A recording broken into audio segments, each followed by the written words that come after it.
Welcome to the NAHA webinar brought to you by the National Association for Holistic Aromatherapy. To learn more about NAHA, please visit www.naha.org. Today's presentation topic is Protecting White Sage, its pollinators, and its use in Indigenous communities. This educational webinar is being presented by Dr. Kelly Ablard. Kelly holds a doctorate in biology and a Master of Science in Conservation and is a certified aromatherapist. As Executive Director of Airmen Institute, she is dedicated to the global education, research, and conservation and sustainable management of aromatic medicinal plants. Kelly equally enjoys her role as co-owner and co-operator of Essence of Time College of Holistic Studies. She has presented and published peer-reviewed research on the conservation and sustainability of essential oil-bearing plants, chemical ecology, behavioral ecology, evolutionary biology, and ethnobotany. She currently conducts research in Peru with the Shipibo and Quechua indigenous peoples into their near-threatened and threatened aromatic medicinal plants. Kelly also sits on the board of the United Plant Savers, and to learn more about Kelly and the Airmen Institute, please visit her website at www.airmeninstitute.org. And I'd like to just take a moment and welcome Kelly and thank her for being here this weekend and coming all the way to us from the UK and sharing with us about a really important topic, not only for herbalists, but also for us aromatherapists and everybody in general that enjoys plants. So thank you so much for being here. Well, thank you, Kelly, and thank you, NAHA, for inviting me to speak today. It's always an honor to be able to do so. And I also want to thank all of you who are in attendance. I really greatly, and all those who registered as well, I greatly appreciate everybody's support. So today's topic is very near and dear to my heart, and it's a topic that our team at the Airmen Institute is working to bring attention to. So as you had said, Kelly, the Airmen Institute is a California nonprofit organization whose mission is dedicated to the global education, research, and sustainable management of aromatic medicinal plants. We also aim to develop, implement, and support projects in education focused on facilitating knowledge sharing about aromatic plant medicine among healers worldwide, ethical sourcing of plant extracts, sustainable harvesting methods and distillation, and on the execution of clinical research of novel aromatic oils and extracts. We also help to protect and promote the uses of traditional medicine in Indigenous communities. So I'm really excited to be able to speak to you today about protecting white sage, its pollinators, and its use in Indigenous communities. So I want to start the talk by sharing the fact that white sage is currently faced with a number of threats, including habitat loss and overexploitation. The rapidly degrading population of this widely recognized and powerful plant could have devastating effects on biodiversity and on its use in traditional medicine and cultural ceremonies among Indigenous communities. So during this presentation, we will be exploring white sage and its conservation status, botany, pollinators, threats, therapeutic activity, use in traditional ceremony and medicine, and how we can protect it. So scientists revealed in 2010 that the Earth is undergoing its 6th mass extinction, whereby over 1 million species are facing extinction. One of the two factors primarily contributing to this alarming number is habitat destruction, fueled in particular by monoculture, urban sprawl, and unsustainable management of land. Species directly affected by habitat destruction include essential oil-bearing plants. Research that we conducted through the Airmen Institute shows that approximately 9% of 400 essential oil-bearing plants commonly traded on the world market today are recognized by the IUCN as either threatened or near threatened, and unfortunately this number continues to increase.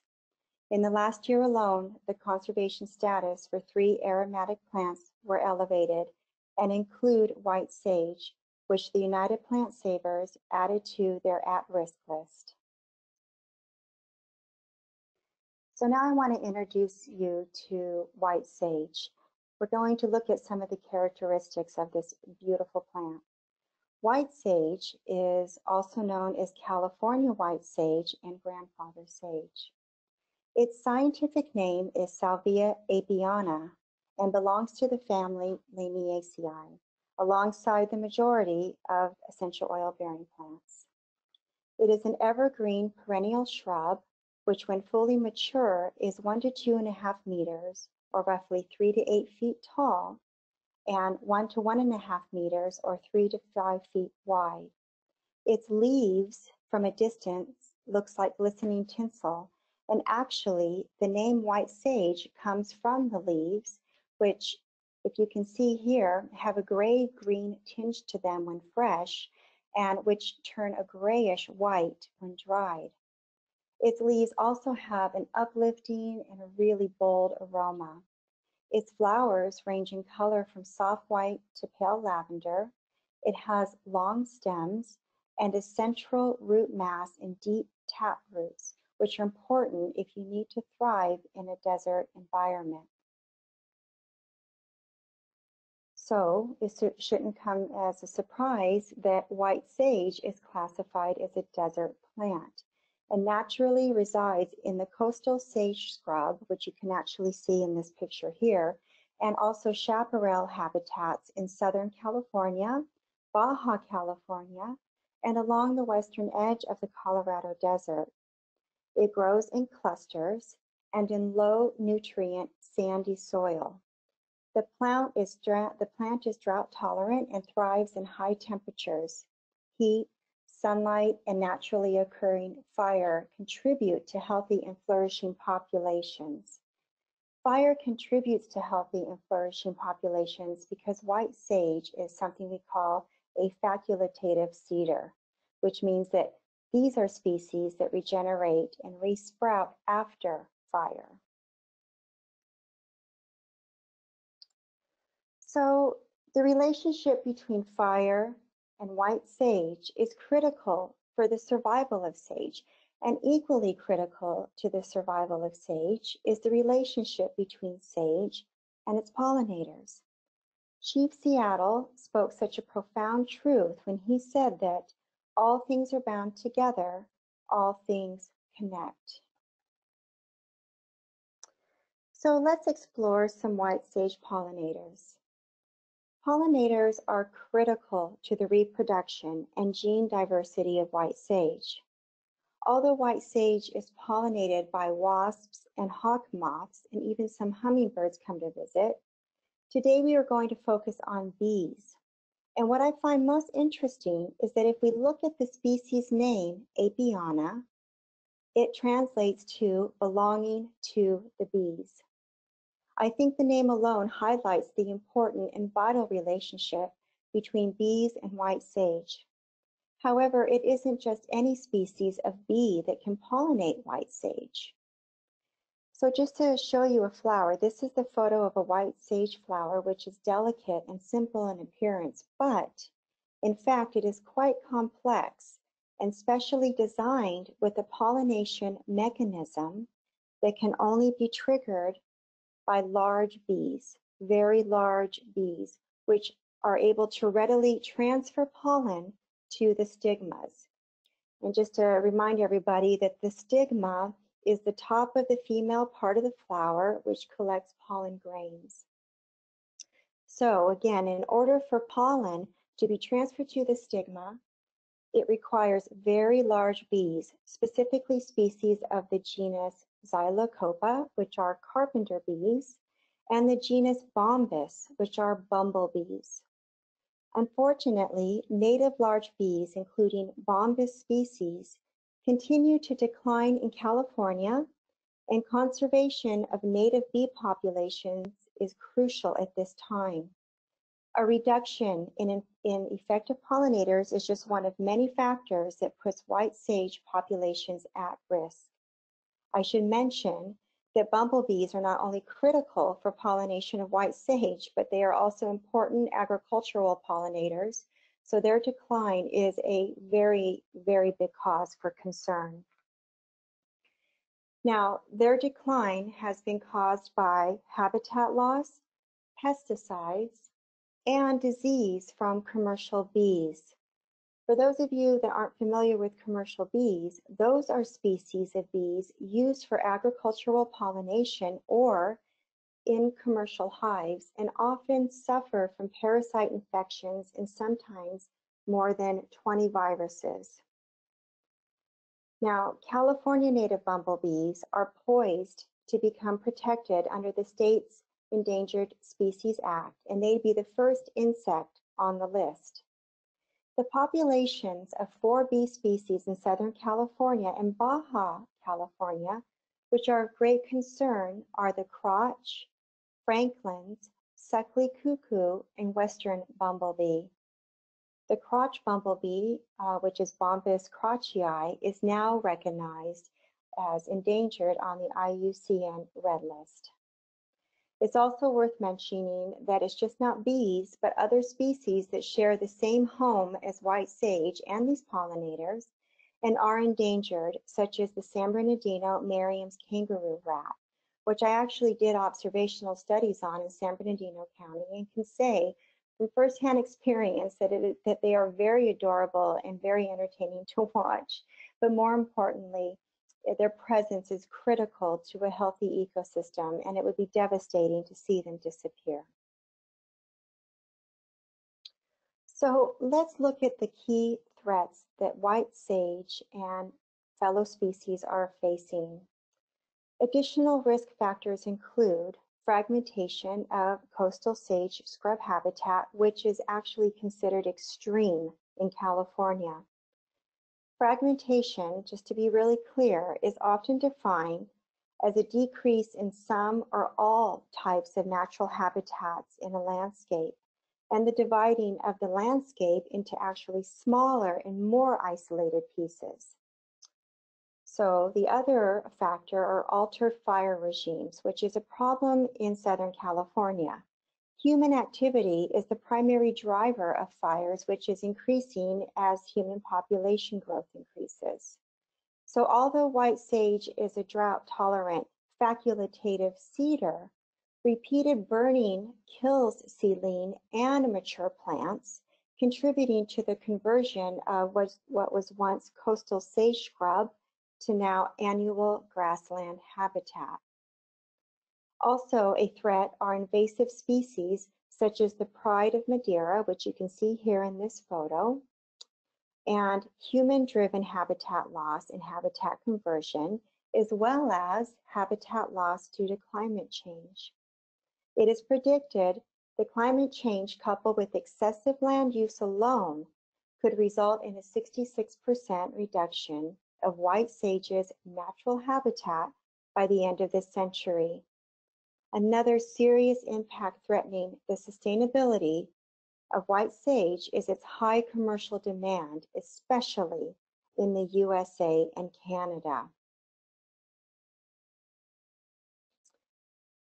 So this is a photo. I'm sure you're familiar with one of these, but this is a photo of a burning what they call smudge stick or smudge wand. I'll be referring to as a smudge stick throughout the rest of the talk.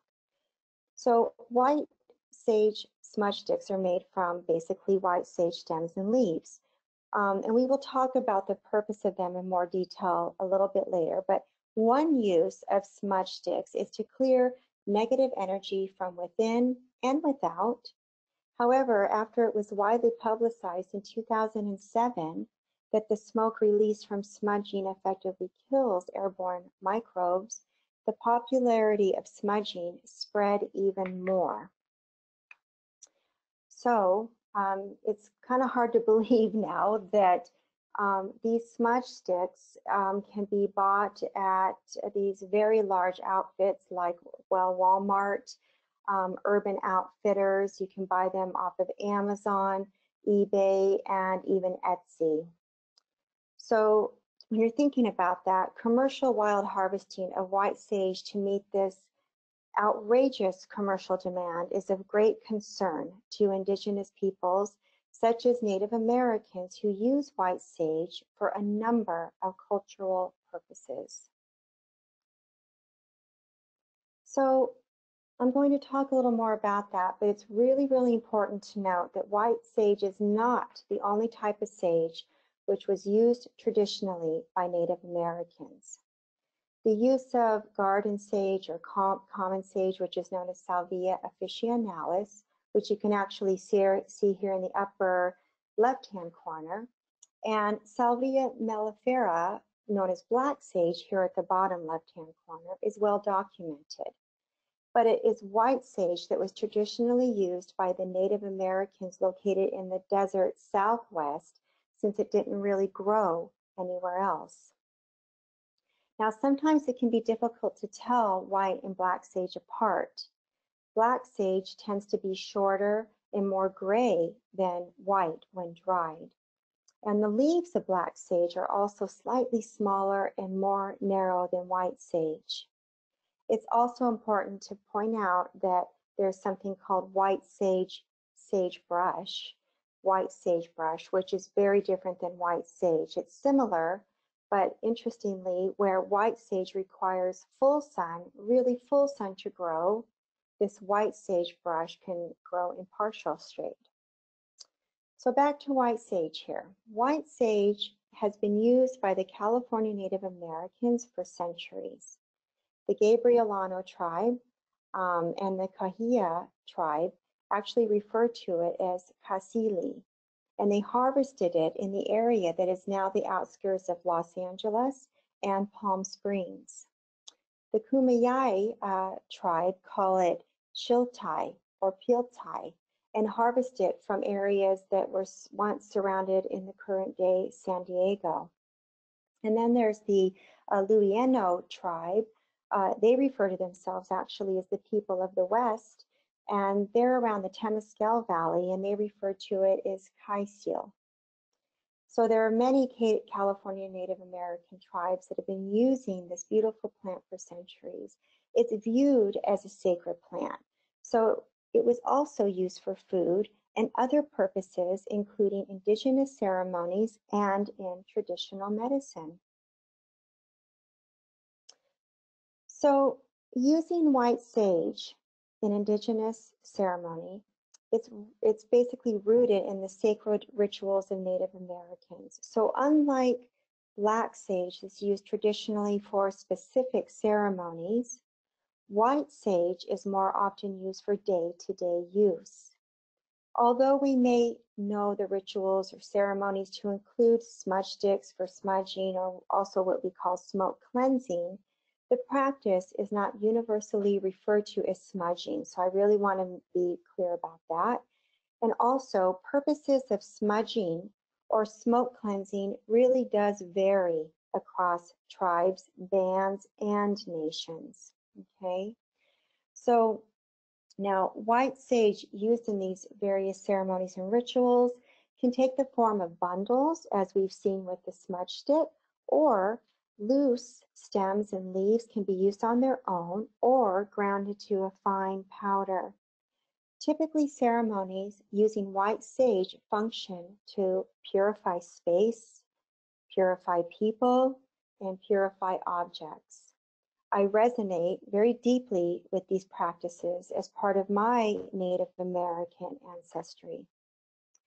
The Ohlone tribe, formerly known as the Castanois tribe, which actually means coast dweller and prior to and during their bear dance. And the Kawia tribe, as I mentioned a moment ago, that you find in areas throughout Palm Springs, will use it before they sing their traditional bird songs. So white sage has also been used as traditional medicine among Native American tribes. It is well documented that the Kawia, the Kumeyaay, and the Kiowa tribes use the leaves to make infusions and decoctions for use as a cold remedy, blood tonic, cough medicine, and to treat poison oak. Typically, when it comes to the decoction, they would take these leaves and they would boil them for about 5 to 6 minutes and then add a little bit of honey because it's quite bitter, and that's how they would ingest it or apply it topically to treat poison oak, as I mentioned. The crushed seeds were used to clean the eyes, and the leaves were burned to clear the air of microbes, which, interestingly, is corroborated by the scientific study in 2007 that I touched on earlier. As an aside, the U.S. Pharmacopoeia states its use as a mouthwash and a gargle, and to help with bleeding gums and sore throats. And I just might digress slightly to say that the Ohlone also use black sage, believe it or not. They use it, the leaves are chewed for indigestion or abdominal gas, and they make decoctions, and they use the black sage for cough as a cough remedy, and they'll heat the leaves and make a poultice for earache pain and sore throats. And the Cherokee will use garden sage oftentimes as an anti-diarrheal, infusion for colds and coughs, and as a sedative. Really, what's interesting is that garden sage is kind of recognized as a panacea. So if you just chew these fresh leaves of garden sage, it's thought to really benefit the entire body. So thinking again just now about white sage, it's important, and I highlight this in red here on the slide, that pregnant or nursing women avoid using this plant, should avoid it as noted here. And it's also used as a contemporary form of natural medicine as an essential oil. So it is the white sage leaves which are used to produce an essential oil with a fragrance profile described as fresh and light green camphoraceous in nature. The essential oil consists largely of oxides and terpenes and is rich in 1,8-cineol, about 68.4% make up the chemical profile, beta-pinene, about 8%, alpha-pinene, 5.7%, and beta-myrcene at 2.3%. Now there's other constituents, but I'm focusing predominantly on the major ones. Collectively, these chemical constituents have been shown to have neurostimulant, expectorant, analgesic, antifungal, bacteriostatic, and bactericidal activity. A precaution, though, is to keep in mind that essential oils high in 1,8-cineol can result in central nervous system and breathing difficulties in young children and should not be applied near the face of infants and children. So although a highly therapeutic essential oil, as we can see, it is not one that should be commonly traded on the world market alongside other commonly used essential oils, which is a trade estimated to be worth $11.6 billion by 2022. We need to think about how we are going to protect this at-risk plant, and we need to take action now. So protecting this requires educated decisions and supportive actions that will positively impact the protection and the preservation of white sage. It is important to keep in mind that legal harvesting of the plant should only be carried out on private land with permission, okay? And that legal harvesting ideally should be done on sustainably certified cultivated populations, okay? And that retailers and suppliers should be able to provide evidence that white sage was legally and ethically harvested if it was wild harvested. And retailers and suppliers need evidence, for example, certification, ensuring cultivated plant material was sustainably managed and harvested. Now, there are efforts being made to grant California and North American tribes permits to harvest sage to use for their use in ceremony. However, permits for commercial harvest of white sage on public land is not available to my knowledge at this time. So another way to protect white sage is to think about using analog essential oils and plant material for smudge sticks when legal and ethical sources cannot be definitively ascertained. Now, this photo was taken in 2016, and I was just about to teach a course on analogs in Vancouver, British Columbia. And what I did is I focused on some of the local flora there, such as cedar and cypress, and then I added some dry flowers, including rose, marigold, and calendula. And we're going to explore that in a little more detail in a moment. So when we're thinking about analogs, I've said this before, and I really can't drive this point home enough, is that it's important to understand that each essential oil is unique and that one essential oil can't totally replace another one.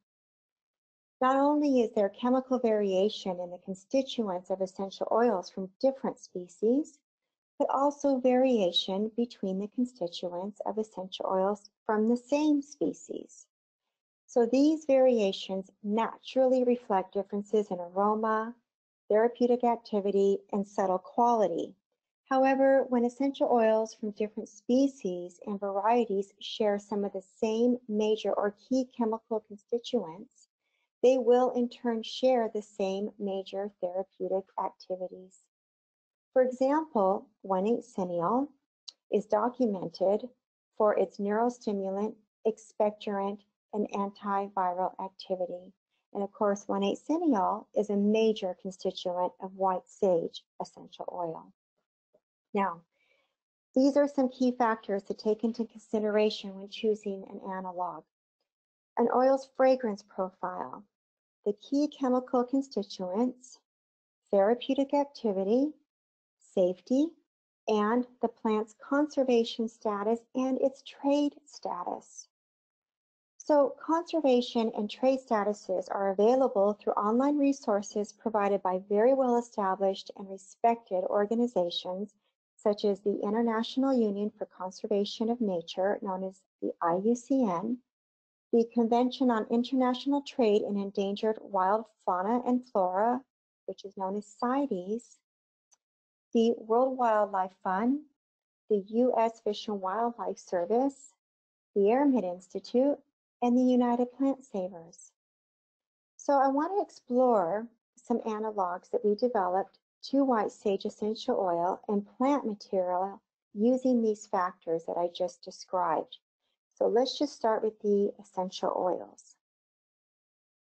Okay, so our first one is Spanish sage, which is Salvia Lavangelifolia.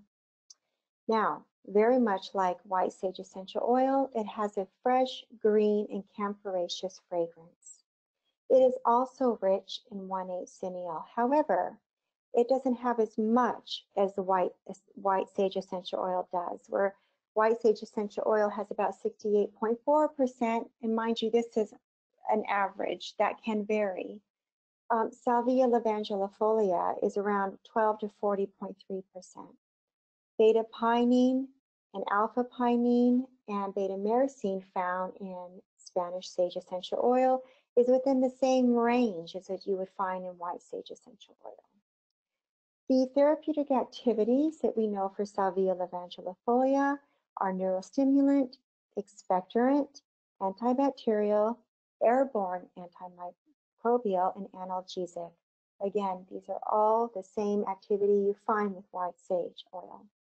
Now, there are some different precautions to consider, and this is most likely due to the sabinyl acetate, which is in this oil, and that is that this particular oil is contraindicated, all roots, that is, in pregnancy and breastfeeding, and it's an abortifacient. The maximum dermal use level is 12.5%. But like white sage essential oil, you do not want to apply this near the face of infants or children. And the good thing about this particular plant is that the conservation status has been assessed as least concern by the IUCN, or rather I should say it's been categorized as such. Okay, the next oil is rosemary, Salvia Rosemarines chemotype 1,8-cineol, which we're going to be seeing a lot as 1,8-cineol. So this also has a very fresh camphoraceous fragrance profile like we see with the white sage oil. Difference being it also has some very green and sweet herbaceous notes. Now, it is obviously very rich in 1,8-cineol, being the chemotype. We have a range of 39 to 57.7% of 1,8-cineol, which isn't too far off from white sage essential oil at 68.4. There is a lot more camphor. Typically with white sage, we're seeing it in very low amounts, about 1.3%, but here it's starting around 7.4 and can go up to 15. Beta pinene is in range of the white sage essential oil. Alpha pinene, you're seeing a little bit less, but not much when compared to white sage essential oil. And beta myrcene is within the same range as white sage essential oil. Therapeutic activities, again, same across the board, a neurostimulant, an expectorant, antibacterial, analgesic, and antifungal properties. Now, again, you do not apply this to or near the face of infants or children. And this, however, is something to take heed to, that it may be neurotoxic, and that is based on the camphor content. So this is an additional precaution listed here. And on a good note, the conservation status, IUCN has categorized this as least concern.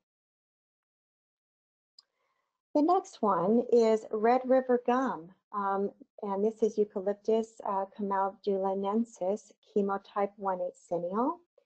And like white sage essential oil, it also has this fresh camphoraceous fragrance.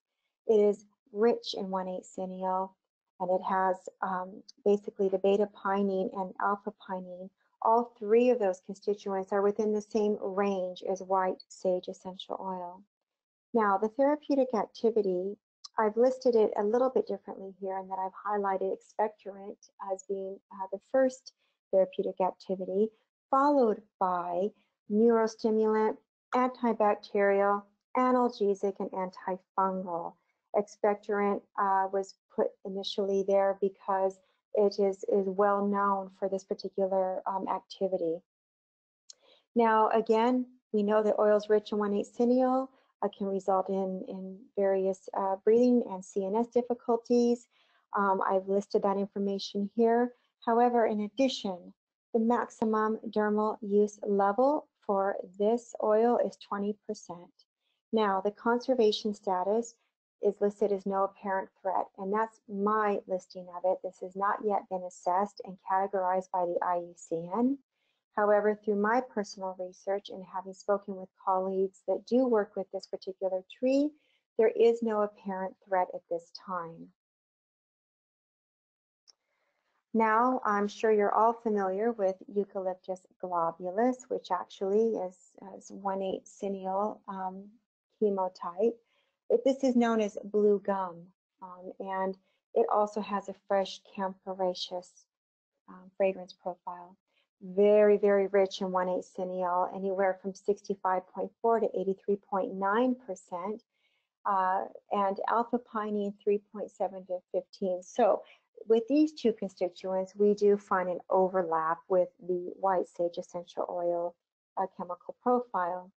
Therapeutic activity, again, I'm listing expectorant first, which we see a lot with the eucalyptus oils, followed by a neurostimulant, antibacterial, analgesic, and antifungal activity. Again, a highlight here is that the maximum dermal use level is 20%, and just like the Red River gum, the conservation status I have listed at this time is no apparent threat. Okay. So now I want to look at some plant material that we can use for smudge sticks, or wands, or even loose plant material instead of white sage. So rosemary, which I just touched on, Salvia Rosemarines, is not only an excellent alternative in the form of an essential oil, but the dried plant material too is considered to be therapeutically and spiritually a good alternative for use in smudging. And interestingly, this was burnt in Europe during the Middle Ages as a really important alternative to frankincense burning in honor of the dead. Now, dry Texan cedarwood and Virginian cedarwood leaves are also used in this way. The best part of utilizing all of these plants is that their conservation status is least concern. As a matter of fact, in the case of the juniperous species, populations are considered so abundant that they are deemed pests. So if you're unable to source white sage as suggested, and analogs aren't really an option, I'd encourage you to actually grow your own sage. If possible, this should be one of the first things you do, because through cultivation, you end up having this amazing connection with the plant that's something very unique to you and the plant. You're supporting other species and pollinators directly. And by doing this, you're ensuring the material that you use is 100% legally and ethically sourced. And it's really, really fun to grow it. I've been growing it, or I did for a while when I was living in Vancouver, British Columbia, and I absolutely loved it. It's really fun. So for people that are interested in growing their own, I've just put some tips here, helpful pointers to get you started and on the way. Mind you, growing white sage from seed is difficult. The germination rate is only about 20 to 30%. So we've got to keep that in mind. So the great thing is that you can grow your own white sage from obviously seeds, but also from cuttings of white sage. Now, white sage does very, very well as a perennial, okay, in U.S. plant hardiness zones 6 through 9. Now, that may change and and continue to change as we end up getting more hot in certain areas due to climate change. But for now, that tends to be kind of the magic number for the perennial white sage. And, white sage can grow in other zones, but it will grow as an annual. So just keep that in mind. Now, white sage does require full sun and really, really warm weather. So when you're in areas that drop below, say, 25 degrees Fahrenheit, it's important, that you lay mulch down and protect white sage during those times when it's much cooler, and to put coverings over them. This is exactly what we had to do in British Columbia.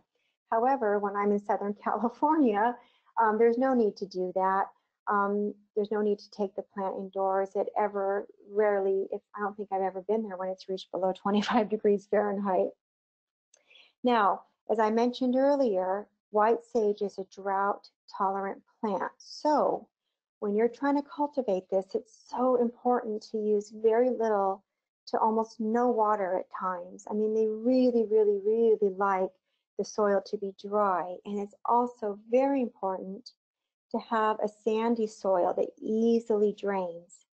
If you get buildup of water or moisture, it really weakens white sage, and then mildew can easily form, and that can really wipe out your plants quite quickly.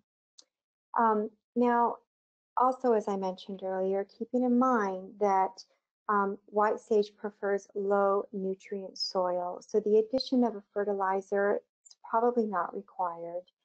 And again, you really want to keep the seeds out of minimal, or even the plants, none to minimal humidity.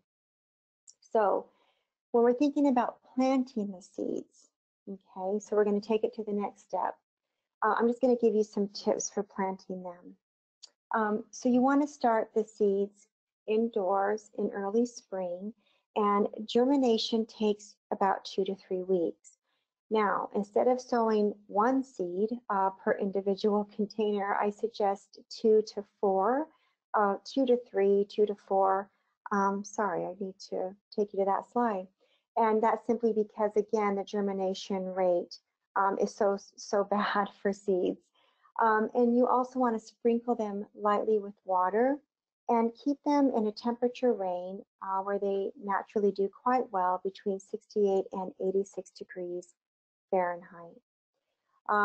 If you're in cooler conditions, you want to keep the seeds under a grow light, or if at all possible, try to put the seeds in full sun, or the seeds that you've planted in full sun. Water when the potting mix is always dry, but again, do not overwater the seeds. And transplant the seedlings to larger containers when you start to see leaves form. And generally speaking, you want to plant the trees or the seedlings outside in the fall. Dig holes twice as wide as the root ball and about 2 feet apart is kind of the distance you want to keep when you're planting these in the ground. So we really don't have time to go into how you can take a cutting, but if anybody's interested in that, I'm happy to provide them with information. And I will say that there's a lot of great information on the internet that you can find, but I encourage people to reach out if they'd like to try this as well. Now, after about 1.5 to 2 years, that's a good time that you can think about harvesting. And the harvesting depends also really on the time of year and what you want to do with that particular dry plant material.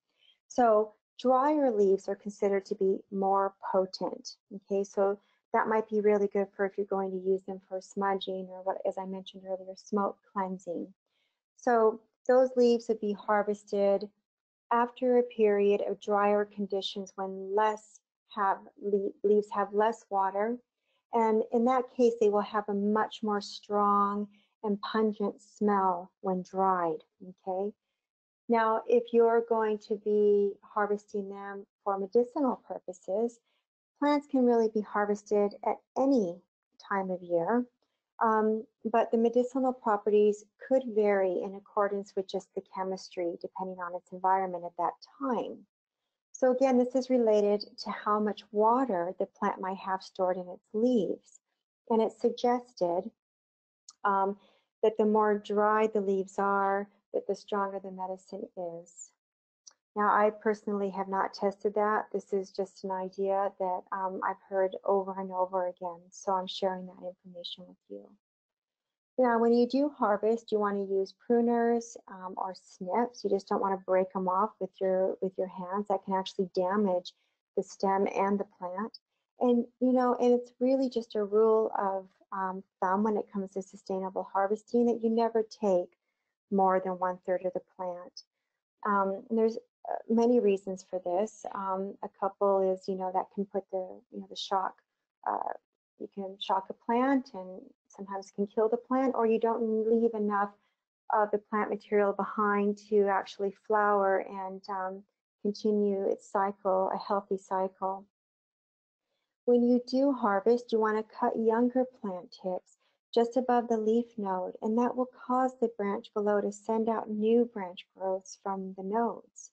And you always want to plant or harvest the plant when it's dry, okay? So you want to do it on a day where there's no rain, and you want to do it after the mildew of the morning is gone. So maybe in the midday or in the afternoon, you want your leaves dry at the time of harvest. And this is simply to reduce the chance of mildew formation when stored.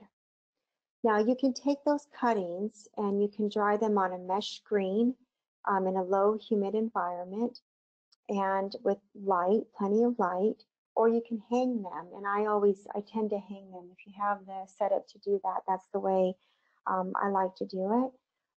Dried plant materials should easily crumble. So it takes about, depending on the conditions, about 1 week for it to get to that point. And ideal is air drying for these, not one of these dehydrators or something like that. Once they're dried, you can store the dry plant material in airtight storage containers. And some people even add one of those little moisture absorbing desiccant packets if you would like to keep it dry. And I find that being in England and being in Vancouver, British Columbia, where it's always raining and always cold, that it's really important to have those. And I don't just use them with my plant material, I also throw them in with my electronics. I think it saves and prolongs the life of them. So I just want to say that ultimately, when you're working with any plant, it is really important that we show it respect. You know, in the words of a plant medicine healer and worker, Richard Bugbee of the Luieno tribe, we can do this by following these very simple and reverent steps. Okay, so he says, you always pray for the plant. You pray for the plant when you're working with it. Then you ask permission to pick the plant. And finally, you give the plant intent. In other words, you let the plant know what it is that you'll be using it for. So again, pray for the plant, ask permission to pick, and give the plant intent. So in summary, this isn't just about having respect for plants such as white sage, but also having respect for all species, all habitats, and all indigenous peoples who value and rely upon their profound and balanced relationship with nature. As you leave here today, remember that understanding the biology, habitat, and conservation status of a species better equips you to make informed decisions that will help you to protect and preserve ecologically, medicinally, culturally, and spiritually important plants like white sage, and by default, their pollinators who also face the threat of extinction. In the words of Chief Seattle again, let us not forget that all things are bound together, all things connect.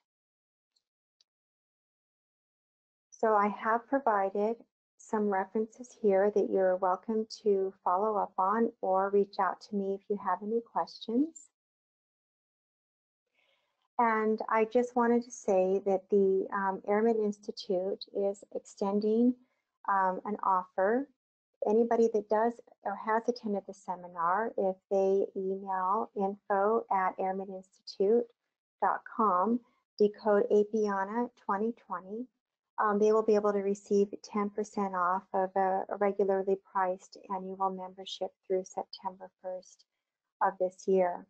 And the idea is that the money that we generate through these memberships are going to develop a white sage and pollinator project, an educational project that we're working on in Southern California.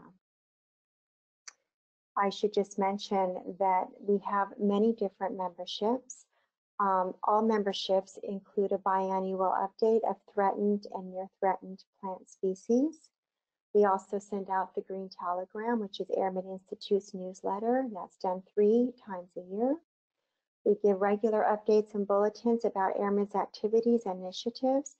A lot of work is going on in Peru, and we have some other wonderful studies that are coming up. For example, rosewood oil study, and the adulteration of its oil. Members receive 2 free webinars annually. And we do have a reduced income student rate for $10. Otherwise, an individual membership is $25, an educational membership is $50, and you get all of the above as well as an additional webinar and discounts on special events. We have the business membership where we have all of the above, the additional webinar, discounts on special events, and a listing on Airmen Institute's website and an annual calendar.